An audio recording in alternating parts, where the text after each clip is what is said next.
اللهم صل على سيدنا محمد النبي الأمي وآله وسلم تسليما سبحانك لا علم لنا إلا ما علمتنا إنك أنت العليم الحكيم الحمد لله আল্লাহ পাক রব্বুল ইজ্জত জুল জালাল ওয়াল ইকরামের ফজল করম আল্লাহ তাআলা আমাদেরকে আজ 31 মে 2023 রোজ বুধবার কুমিল্লা জেলা দেবিদ্বার উপজেলাধীন কুড়াখাল পূর্বপাড়া মুন্সিবাড়ির উদ্যোগে মাসিক ইসলাহি মজলিসে আল্লাহ তাআলাই আমাদেরকে জমা হওয়ার তৌফিক দান করেছেন। আলহামদুলিল্লাহ। মা বোনরা প্রচণ্ড গরমের মধ্যেই কষ্ট করে এসেছেন। আল্লাহ তাআলা আপনাদের এই আশার মধ্যে বসার মধ্যে ভরপুর বরকত দান করেন। আসলে গরম তো বাস্তবতা এটাই যে সর্বত্রই, ঘরে থাকেন আর বাহিরে থাকেন, যে যেখানেই থাকেন, মৌসুম যেহেতু গরম, গরম লাগবেই, এটাই স্বাভাবিক। কিন্তু কোরআনুল কারীমের মধ্যে আল্লাহ তাআলা ইরশাদ করেছেন, কুল নারু জাহান্নামা আশাদ্দু হাররা। আল্লাহ তাআলা আমাদের প্রিয় নবী সাল্লাল্লাহু আলাইহি ওয়াসাল্লাম ওনাকে বলেছেন যে নবী আপনি বলে দিন, নারু জাহান্নাম, জাহান্নামের আগুন, আশাদ্দু হাররা, এর চাইতে অনেক বেশি তীব্র গরম, অনেক বেশি গরম, তীব্র গরম। তাইলে আল্লাহ তাআলা এটা আমাদেরকে বুঝাইলেন, দুনিয়ার এই গরম যদি তোমার কাছে ভীষণ কষ্টই লাগে, অস্বস্তিকর, তাইলে জাহান্নামের আগুন কি পরিমাণ কঠিন হবে, কারণ এর চাইতে অনেক বেশি তীব্র গরম জাহান্নামের আগুনের গরম। হাদিসের মধ্যে আছে, নবী সাল্লাল্লাহু আলাইহি ওয়াসাল্লাম বলেন, নারুকুম হাদিহি জুজউম মিন 70 জুজআম মিন নারি জাহান্নাম। নবীজি বলেন যে তোমাদের দুনিয়ার এই আগুন জাহান্নামের আগুনের 70 ভাগের 1 ভাগ। মানে দুনিয়ার আগুন যে পরিমাণ তীব্র, জাহান্নামের আগুন তার চাইতে 69 গুণ বেশি। জাহান্নামের আগুনের 70 ভাগের 1 ভাগ গরম দুনিয়ার আগুন। এখন দুনিয়ার আগুনের হালাত যদি হয় এমন, এই হাজারো মিল ফ্যাক্টরি, গার্মেন্টস, বাড়ি ঘরের রান্না বান্নায় কত ভারী থেকে ভারী, শক্ত থেকে শক্ত জিনিস দুনিয়ার এই সামান্য আগুনেই নিমিষে গলে যায়, জ্বলে পুড়ে ছাই হয়ে যায়। তো জাহান্নামের তীব্র আগুন কি পরিমাণ উত্তাপ হবে। কোরআনুল কারীমের মধ্যে আছে, জাহান্নামী জাহান্নামের পারে আসতে চাইবে, ফেরেশতা আবার তাকে উঈদু ফিহা, জাহান্নামের মধ্যেই ছুঁড়ে মারবে। বারবার সে আগুনের কিনারায় আসতে চাইবে, ফেরেশতা তাকে পুনরায় আবারও ছুঁড়ে মারবে প্রচন্ড আগুনের মধ্যে। এই জন্য এই কথাগুলো ফেলে দেওয়ার তো বিষয় না, যেহেতু কোরআনুল কারীমের আয়াত, রাসূলুল্লাহ সাল্লাল্লাহু আলাইহি ওয়াসাল্লামের হাদিস। 1450 বছরের ইতিহাসে একদিন দুই দিন না, আজকে প্রায় 1500 বছর যাবৎ টানা গোটা পৃথিবীর হাজারো পরীক্ষায় নিরীক্ষায়, বিবেচনায়, বিশ্লেষণে কোনো বিষয়ই, কোনো কিছুতেই রাসূলুল্লাহ সাল্লাল্লাহু আলাইহি ওয়াসাল্লাম এবং কোরআনের একটি শব্দ ন্যূনতম সন্দেহপূর্ণ হয় নাই, কারো গবেষণাতেই না, বন্ধুদেরও না, শত্রুদেরও না। অর্থাৎ ইমানদার মুসলমানদের বিশ্লেষণ আবার কাফের বেঈমান মুশরিকদের বিশ্লেষণ বা ভ্রান্তি প্রমাণ হয় নাই। তাহলে বোঝা গেল আল্লাহর কথা যা, নবীজি সাল্লাল্লাহু আলাইহি ওয়াসাল্লামের কথা যা, এটাই সত্য এবং এটাই হবে, কোনো সন্দেহ নেই। এজন্য মনে রাখতে হবে দুনিয়ার এই আগুন, এই গরমটুকু সহ্য করার বিনিময়ে আল্লাহর ইবাদতের ক্ষেত্রে বিনিময়ে যদি আল্লাহ তাআলা দয়া করে মাফ করে দেয়, জাহান্নামের আযাব থেকে মুক্তি দিয়ে দেয়, তাহলে সেটা হবে অল্প মজুরিতে, অল্প পরিশ্রমে অনেক বড় প্রতিদান। ঘাম সইলাম অল্প, দুনিয়ার গরম সইলাম অল্প, বিনিময়ে জাহান্নামের আগুন থেকে বেঁচে গেলাম, এটা অনেক বড় পাওয়া। আর সেটা তো বাঁচবেন আল্লাহর ইবাদতের মাধ্যমে।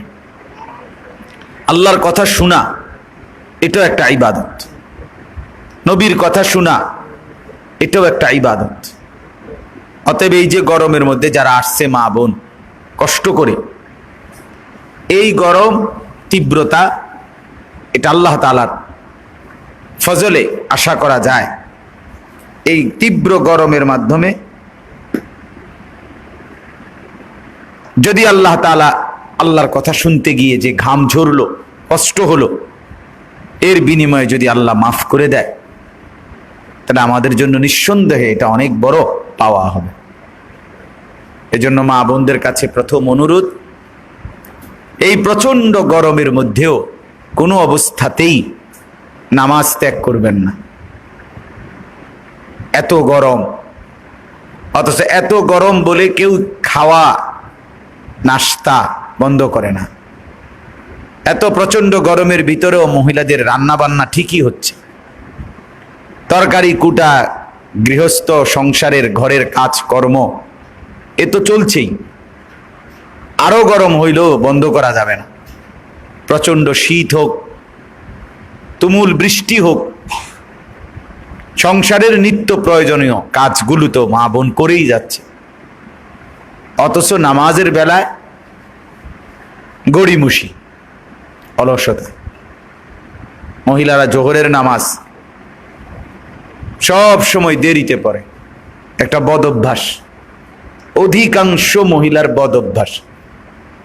জোহরের নামাজ দেরি করে পড়ে, সংসারের সব কাজ শেষ করে রান্না বান্না, গরু গোসল করাবে, ছাগল গোসল করাবে, বাচ্চা কাচ্চা গোসল করাবে, নিজে গোসল করবে, একটা সব কিছু নিবিড় করে এরপরে যায় জোহরের নামাজ পড়তে। তখন বাজে 4টা, তখন বাজে 4:15, অথচ মানে আসরের ওয়াক্ত মুখোমুখি। কোরআনুল কারীমের মধ্যে আল্লাহ তাআলা ইরশাদ, এই ছেলে এটা তাকাইলে তুমি বসছো কেন? এটার মধ্যে তামসা দেখো, ওটা তো তুমি কথা না শুনবা বেটা, মনে হয় যেন নতুন ম্যাজিক দেখতেছি। তো বলতেছি আল্লাহ তাআলা কোরআনুল কারীমের মধ্যে ইরশাদ করেছেন, ফাওয়াইলুল লিল মুসাল্লিন আল্লাযীনা হুম আন সালাতিহিম সাহুন। ওই নামাজির জন্য, নামাজি হওয়ার পরেও লাঞ্ছনা, দুর্ভোগ, যেই নামাজি সর্বদাই নামাজের মধ্যে অবহেলা করে, গাফলতি করে। অর্থ হলো নামাজ তো পড়ে ঠিক, কিন্তু বিলম্ব করে। 2 নম্বর অর্থ হলো নামাজ তো পড়ে ঠিক, কিন্তু যথাযথ সুন্নত মোতাবেক সুন্দরভাবে পড়ে না। নামাজ পড়ে, রুকু সেজদা খুব দ্রুততা, তাসবিহাত গুলো সঠিক উচ্চারণ করে না। সুবহানাল্লাহ আযীম, সুবহানাল্লাহ আযীম, সুবহানাল্লাহ আযীম, সুবহানাল্লাহ, সুবহানাল্লাহ, সুবহানাল্লাহ, এই তাড়াহুড়া, অশুদ্ধ উচ্চারণ, তাড়াহুড়ো, এই সবগুলো নামাজের জন্য দুর্ভোগ। তাহলে নামাজ পড়ার পরেও যে গাফলতি করে, দেরি করে, অবহেলা করে, তার জন্য আল্লাহ তাআলা বলছেন লাঞ্ছনা। নামাজ পড়ার পরেও যে অশুদ্ধ কোরআন পড়ে, সূরা, কেরাত, দোয়া, তাসবিহ, তার জন্য লাঞ্ছনা। নামাজ পড়ার পরেও যে তাড়াহুড়া করে, তার জন্য লাঞ্ছনা। এবং এটা মুনাফিকের চিহ্ন। কোরআনুল কারীমের মধ্যে আছে, আল্লাহ তাআলা বলেন মুনাফিক কারা। আল্লাহ তাআলা কোরআনে বলছেন সরাসরি, মুনাফিক হলো ইদা কামু ইলা সালাতি কামু কুসালা। তিনটা চিহ্ন মুনাফিকের কোরআনে আল্লাহ বলছেন। এক নাম্বার, মুনাফিক তারা যারা নামাজে দাঁড়ায় অলসতার সাথে, নামাজ পড়ে অলস, এই দাঁড়ায় আছে সদর বদর, কোন রকম লাফ খাপ দিয়া 5-7 মিনিটের ভিতরে ফরজ, ওয়াজিব, সুন্নত, মুস্তাহাব সব শেষ, 12-14 রাকাত নামাজ শেষ। এই 5-7 মিনিটের ভিতরে শুরু করলো কখন, শেষ করলো কখন, আলহামদুলিল্লাহ পড়লো কখন, সুবহানাল্লাহ পড়লো কখন, কি করলো কখন, আমি কিছু বুঝি না। অনেক মাঝ বয়সী মুরব্বী, এদের নামাজ দেখলো আমার কাছে এটা মনে হয় যে এটা করে কি, সংবং করে। 4 রাকাত সুন্নত পড়ছে, মনোজন 1.5-2 মিনিটে শেষ নামাজ। কিরে বাবা এটা কি পড়লো? তো মেশিনে পড়লো তো এত তাড়াতাড়ি পড়ার কথা। এই জন্য এইটা অলসতা, গাফেলদের চিহ্ন। আল্লাহ তাআলা বলেন নামাজ পড়ে অলসতার সাথে, এটা মুনাফিক। 2 নাম্বার, ইউরাউনান নাসা। মুনাফিক আল্লাহ বলেন তারা যাই করে আমল লোক দেখানোর জন্য করে, লোক দেখায়, রিয়া। মানুষ দেখে, মানুষকে দেখানোর জন্য, মানুষকে দেখলে ভালো করে, মানুষ দেখলে মানুষকে জানাইতে চেষ্টা করে। হাদিসের মধ্যে আছে কিয়ামতের দিন আল্লাহ তাআলা নিজে বলবে, যারা লোক দেখানোর জন্য আমল করেছিল, ভালো কাজ করেছিল, আল্লাহ তাআলা বলবেন ইযহাবু ইলাল্লাযীনা কুনতুম তুরাউনা ফিদ দুনিয়া। তাদের কাছে যাও যাদেরকে দুনিয়ার মধ্যে দেখিয়েছিলে। ফানদুরু হাল তাজিদুনা ইনদাহুম জাযাআন। অতঃপর দেখো তো তাদের কাছ থেকে তুমি তোমার কর্মের কোনো বিনিময় পাও কিনা। তার করে বলো, যাদেরকে দেখাইবার জন্য করেছ তাদের থেকে বিনিময় না। টাকা পয়সা দান করছে, গ্রামবাসী বলবে বিশিষ্ট দানবীর, সমাজ সেবক, গরিবের বন্ধু, হ্যাঁ, জনদরদি, এগুলো বলার জন্য আল্লাহ তাআলা বলবেন এই যারা যারা বলছে তোমারে জনদরদি, গরিবের বন্ধু, সমাজ সেবক, সবাই আছে, হে সবাই এই পাবলিক গুলো হাসরের মাঠে আছে, তো তাদেরকে খুশি করার জন্যই করেছিলে, এখন তাদের থেকেই নিয়ে নাও। বলেন তারা কি কিছু দিতে পারবে? হাদিসের মধ্যে আছে আল্লাহর নবী সাল্লাল্লাহু আলাইহি ওয়াসাল্লাম বলেন, আমার উম্মতের জন্য আমি দাজ্জালের চাইতেও বেশি ভয় করি যেই ফিতনা, যেই মুসিবত নিয়ে, সেটার নাম হলো আশিরকুল খাফি, গোপন শিরিক নিয়ে। আর এই গোপন শিরিক হলো লোক দেখানো আমল। এটা শিরক, শিরকে আসগর, লোক দেখানো আমল। আল্লাহ তাআলা বলেন মুনাফিকের চিহ্ন, তারা যা করে লোক দেখানোর জন্য করে। আর প্রথম চিহ্ন কি? নামাজে কি করে? অবহেলা করে। কথা বলেন না, মাতালারের না, মুখে কোন? নামাজে কি করে? অবহেলা, অবহেলা করে, লোক দেখানো আমল করে। 2 নাম্বার। 3 নাম্বার, লা ইয়াযকুরুনাল্লাহ ইল্লা কালিলা। আল্লাহকে যখন কিছু ডাকে, সামান্য সামান্য আল্লাহকে ডাকে, খুব বেশি আল্লাহর জিকির করে না। 3 বার সুবহান রাব্বিয়াল আযীম কইতেই জান শেষ। 3 বারও যে কয় সুবহানাল্লাহ, তাড়াহুড়া 5 বার কইব কখন? সুবহানাল্লাহ আযীম, সুবহানাল্লাহ আযীম, সুবহানাল্লাহ আযীম শেষ। সুবহানাল্লাহ আলা, সুবহানাল্লাহ আলা, সুবহানাল্লাহ। কি বলছে এ বেড়িয়ে? বেড়ির বাপও বোঝে না, বেড়ির 14 গোষ্ঠীও বোঝে না। এ বেড়িয়ে কইতে পারবো, এ বেড়িয়ে কি কইছে? তাড়াহুড়া। মুরব্বী কি পড়ছে সুবহানাল্লাহ সে নিজেই জানে না। তাহলে এটা মুনাফিকের চিহ্ন। আল্লাহর নাম সামান্য উচ্চারণ করে, নামাজে গাফলতি করে এবং লোক দেখানোর জন্য নেক আমল করে, মুনাফিক। এবার বলেন তো, এক এক ঘরের মধ্যে এরকম আখলাকওয়ালা মুসলমান কি পরিমাণ? নামাজে অবহেলা করে, আল্লাহ সরাসরি কোরআনে বলে, কোরআনের আয়াত, এটা মুনাফিক। এখন এক একটা ঘরে বলেন কতজন ছেলে মেয়ে উপযুক্ত সাবালক, অথচ নামাজ পড়ে না, নামাজ পড়ে না। কি হালাত হবে তাদের, কি পরিণতি হবে তাদের? এই কারণে এটা মনে রাখা বাবা, নিজের পরিচয় নিজে চিনা আল্লাহর কোরআনের আলোকে। আপনার ভোটার আইডি কার্ডের মধ্যে লেখা আছে আপনি মুসলমান, জন্ম নিবন্ধন সনদের মধ্যে লেখা আছে আপনি মুসলমান, মাইনসেও কয় আপনি মুসলমান। হাসরের ময়দানে মাইনসেরও জিগাইতো না, ভোটার আইডি কার্ডও দেখবে না, জন্ম নিবন্ধন সনদও দেখবে না। হাসরের ময়দানে আল্লাহর ফেরেশতারা আমল নামা দেখবে, আমল নামার মধ্যে বন্দিগি আছে কিনা, আল্লাহর গোলামি আছে কিনা, এর ভিত্তিতেই ফয়সালা হবে আপনি মুসলমান না বেঈমান, আপনি মুমিন নাকি মুনাফিক, এটা ফয়সালা হবে তখন। এই কারণে দয়া করে মা বোনদের কাছে আমার বিশেষ অনুরোধ, নিজেরা এই প্রচন্ড যে কথাটার জন্য বললাম, এই প্রচন্ড গরমের মধ্যে আরো গরম হোক, প্রতিটা আবহাওয়া আমাদের কল্যাণে। আমরা জানি না আমাদের জন্য কি কল্যাণ, কিন্তু আল্লাহ তাআলা সব জানেন। ইয়ালামু মা বাইনা আইদিহিম ওয়া মা খালফাহুম। কোরআনুল কারীমের মধ্যে আল্লাহ তাআলা বলেন, সামনে যা আছে তাও আল্লাহ জানে, পিছনে যা আছে তাও আল্লাহ জানে।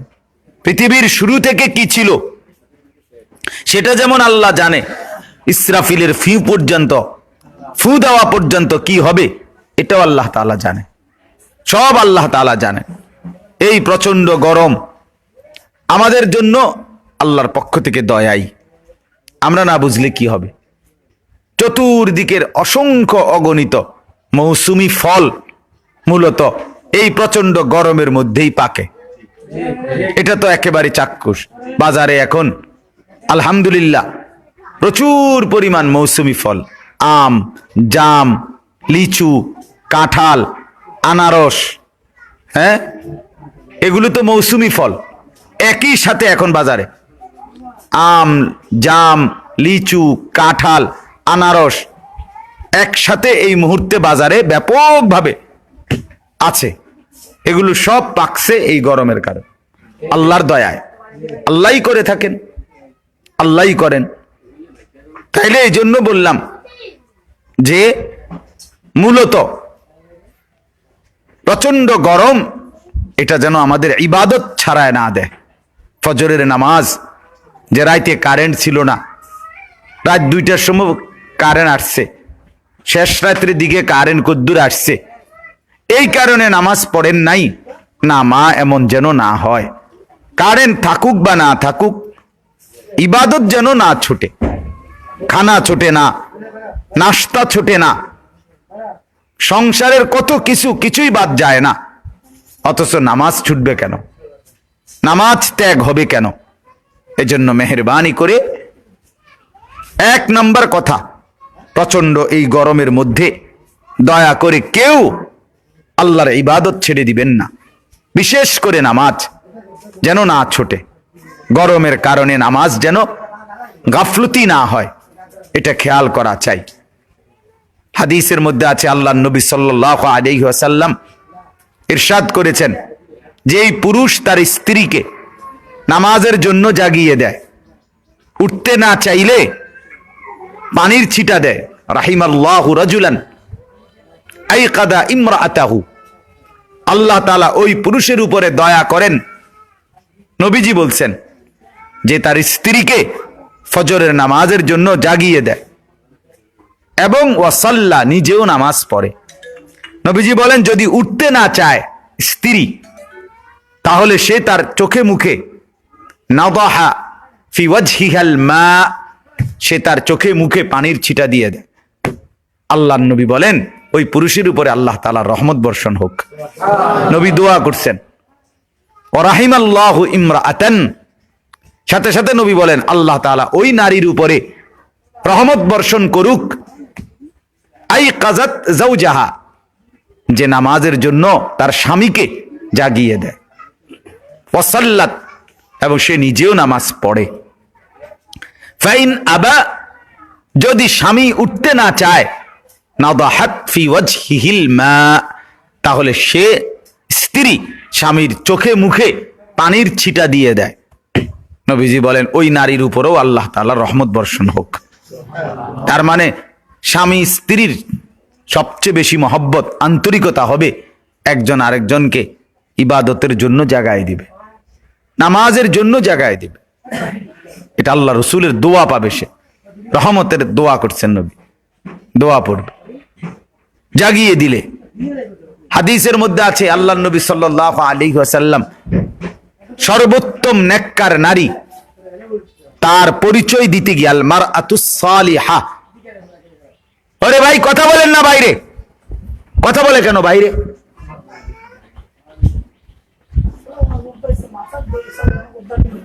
তো আল্লাহ নবী সাল্লাল্লাহু আলাইহি ওয়াসাল্লাম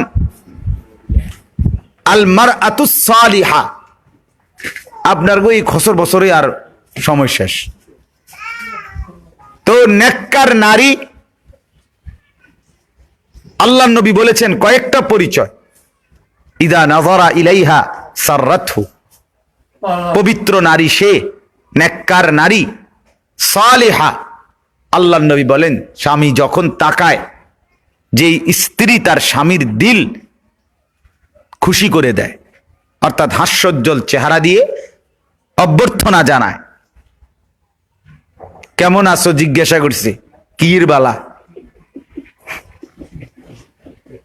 কথার হওয়া দিয়ে কলজা ঠান্ডা, কথা বলছেন নাই, এইটা ঠিক না, এইটা কি না, উচিত না। আল্লাহ নবী সাল্লাল্লাহু আলাইহি ওয়াসাল্লাম বলেন ওই নারী নেককার নারী, ইদা নাযারা ইলাইহা সাররাতহু, স্বামী বেচারা যখন তাকায় সে তাকে আনন্দিত করে, খুশি করে দেয়, খুশি করে দেয়। অটো ড্রাইভারের লগে কথা কয় কি সুন্দরে, সিএনজি ড্রাইভারের সাথে কথা বলে খুব যত্ন নিয়া, মাখরাজ সহ, কিন্তু স্বামী বেচারার সাথে কথা বলে মনে যেন ঝাড়ু দিয়ে ফিরতে আসে, বুঝে যায় যে কাজ্যা করে। আশ্চর্য বদ আখলাক, সে নারীর উপরে আল্লাহ তাআলার অভিশাপ বর্ষিত হয়। 2 নাম্বার, ওয়া ইদা গাবা আনহা হাফিজাতহা, স্বামী যখন আড়ালে থাকে, ঘরের বাহিরে থাকে, আল্লাহর নবী বলেন যে তার নিজের লজ্জা, পর্দা, ইজ্জত, সতীত্বের হেফাজত করে, সে নারী নেককার নারী, সে নারী নেককার। স্বামী শহরে থাকুক, কর্মস্থলে যাক, ব্যবসার কাজে যাক, দোকানে যাক, অথবা বিদেশেই থাকুক, তো আল্লাহর নবী বলেন ওই নারী পবিত্রা নারী, চরিত্রবান নারী। এর অবর্তমানে স্বামীর আড়ালে অপর পুরুষের সাথে পরকীয়ায় লিপ্ত, প্রতিদিন প্রতিনিয়ত আমাদের কাছে হাজারো স্বামী পুরুষ কান্নাকাটিও করে, বলে, আফসুস করে, তোর পুরাটা জীবন শেষ করলাম এই বেটির পিছনে, এই বেটি এখন আমারে দেখতে পারে না। হায় বোকা মহিলা, তুমি যে আরেকটা পুরুষকে পছন্দ করলা, হেতো তো বেড়ায়, এটা তো আর ভাবতন না, তো ওইটাও তো তোমার এমনই হবে, তোমার জন্য তো সেও এমনই হবে। যদি মনে করো এই পুরুষ ভালো না, তোমার স্বামী, তো এবার কয়দিন পরে তোমার লাগে ভালো হবে না। আপন হালাল যে স্বামী সেই যদি ভালো না হয়, তো হারাম পুরুষ সে ভালো হবে কিভাবে? কিভাবে সম্ভব? এটা আশ্চর্য। আমি একটু খোলামেলা বললাম আর কি, সাহস করে বললাম। আজকে সমাজের অসংখ্য অসংখ্য বিবিরা আপন স্বামীর সাথে অশোভনীয় আচরণ করে, তাকে পছন্দ হয় না, পর পুরুষের সাথে অবৈধ সম্পর্ক। 26 বছর বেচারা বিদেশ, 12 বছর বেচারা বিদেশ, 5 বছর স্বামী বেচারা বিদেশ। বেটা, তোমার মতো স্ত্রীর জন্য, ছেলে মেয়ের মুখে হাসি ফুটাবার জন্য দুনিয়াটাকে ত্যাগ কইরা, আনন্দ ফুর্তি বলতে কিচ্ছু নাই, সব চাইরা মা হারা, বাবা হারা, স্ত্রী হারা, সন্তান হারা, এরপরে বিদেশ থাকে কলজার মধ্যে পাথর বাইন্দা। রাতে ঠিক মতো খাওয়া নাই, দিনে ঠিক মতো বিশ্রাম নাই, নিজের খানা নিজে খাইতে হয়, নিজের রান্না নিজে রাঁধতে হয়, নিজের লুঙ্গিটাও নিজে ধুইতে হয়, নিজের গেঞ্জিটাও নিজে ধুইতে হয়। তো এত কষ্ট করার পর একজন নারী, একজন স্ত্রী যদি দেশে অন্য পুরুষের সাথে সময় কাটায়, কথা বলে, ঘুরে, অশ্লীল কোনো কাজ করে, জিনা ব্যভিচার কিংবা বেহায়াপনা করে ওই স্ত্রী, তাহলে তার চাইতে অসভ্য, এর চাইতে বেহায়া নির্লজ্জা নারী আর কে হইতে পারে? এই মহিলার চাইতে তো রাস্তার জানোয়ার অনেক ভালো, হাইওয়ান জানোয়ার তো এর চাইতে অনেক ভালো, যে তার স্বামীর খেয়ানত করে, নিজের আখলাক শেষ করে। আস্তাগফিরুল্লাহ। খুব আফসোস লাগে, এটা কষ্টও লাগে। সব খারাপ আমি বলি না, আর যে বেডি ভালো আমরা গাত লাগার তো কথা না, কথাটা বুঝেন না তো আর কি তা, আপনি যদি ফাল মাইরা ওঠেন তো বুঝে দেবো আপনার সমস্যা। হ্যাঁ হুজুর এডি কয় আপনার অসুবিধা কি, তা আপনি বালা তো আপনাদের তো কইছি না, কথা বলেন না, কাজে এই কথা বলার সুযোগ নাই। কেউ যদি বলে হ্যাঁ হুজুররা আর কথা নাই, এডি কথা না, আরো কথা আছে, বাকি এটাও একটা কথা, কথা আরো আছে, আপনি শুনলে আস্তে আস্তে হেডিও কম, বাকি এটাও কথা। আপনি ফাল মারবেন কেন, লাভ মারবেন কেন? আখলাকের সৌন্দর্য এক নারীর সবচেয়ে বড় নিয়ামত। পবিত্রা নারী, চরিত্রবান নারী, আহা যে মেয়েরা বেপর্দা পর ছেলের সাথে সম্পর্ক করে, প্রতিনিয়ত 100 এরা ধোঁকা খায়, এরা ইজ্জত হারায়, সম্ভ্রম হারায়, হায়া লজ্জা হারায়, এক সময় কুকুর বিড়ালের মতো জানোয়ারের জিন্দিগি পালন করে। কিছুই নাই, কিছুই নাই, হারামের মধ্যে কিচ্ছু নাই, অবৈধ কোনো প্রেম এর মধ্যে জীবনেও কোনো এই পর্যন্ত স্থায়িত্ব সুখ বলতে নাই। সেদিন এক যুবক আমার কাছে আসছে, আইসা বলতেছে হুজুর ছেলেটার চেহারা দেখলে রাজপুত্রের মতো, মানে লম্বা, এত সুন্দর আপনার ছেলের, বলতেছে হুজুর রিলেশন করে বিয়ে করছি। আগে রিলেশন করছে, বুঝছেন না কথা, আগে রিলেশন করছে, তো আগে প্রেম করে গভীর রিলেশন করে বিয়ে করছি, এখন 8 মাস না যাইতেই আমরা স্বামী স্ত্রী, স্ত্রী প্রতিদিন সন্দেহ করে ছেলেটা আরেক মেয়ের সাথে কথা বলে, আর হেতে কয় আমার প্রত্যেক মিনিটে সন্দেহ হয় হে আরেক বেড়াইতুল্লাহ কথা কয়। এখন আমরা কি করব হুজুর? আমি কিছু বুঝি না। আমি কই তো আমনে যদি আমনের বেডি লই আমনে বুঝেন না, তো আমি কিটা বুঝুম? কি রে ভাই, আমি বুঝবোটা কি? আমি তো মোড়েই বুঝি না এটা। আপনি তো মাশাআল্লাহ এদূর বুঝছেন, দেখি এদূর করছেন, আমি তো এইটাও বুঝি না। আমি কি বলু? জাহান্নামের টুকরা, জাহান্নামের টুকরা, বিশ্বাস করেন না। কত মানুষ যে পারিবারিক এই পেরেশানিতে আছে, আয় হায় হায়, গুনাহ কারণ একটাই, আল্লাহর নাফরমানি। ঘরের মধ্যে টেলিভিশন দিয়া দিছে, ও চিরেই অল্প সময়ের ব্যবধানে স্ত্রী এখন স্বামীর প্রতি তৃপ্ত না, রাস্তার পুরুষ দেখানোর মধ্যে তৃপ্ত। বড় মোবাইল দিয়া দিছে 2টা 3টা, বেডিরে দেখতে বললা, বেডি দেখতে দেখতে এখন আর যতগুলো বাহিরের পুরুষ দেখছে মোবাইলে, কোনটার লগে বেডির জামাইরে পছন্দ হয় না, এতে কোনো ব্যাড আয় না। হে বুড়ির জায়গা বেড়া, এটা কোনো ব্যাড হইতো না, ব্যাড হইতে যাতো না, এটার আর কোনো ইয়া নাই, এটা বাদ। ভাল লাগে শুধু ওই মোবাইলের গুলা।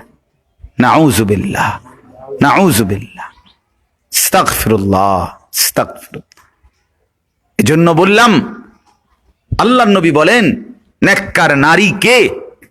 1 নাম্বার, স্বামীকে আনন্দ দেয় যে। 2 নাম্বার, স্বামীর অবর্তমানে নিজের ইজ্জত, লজ্জা, পর্দা, সতীত্বের হেফাজত করে।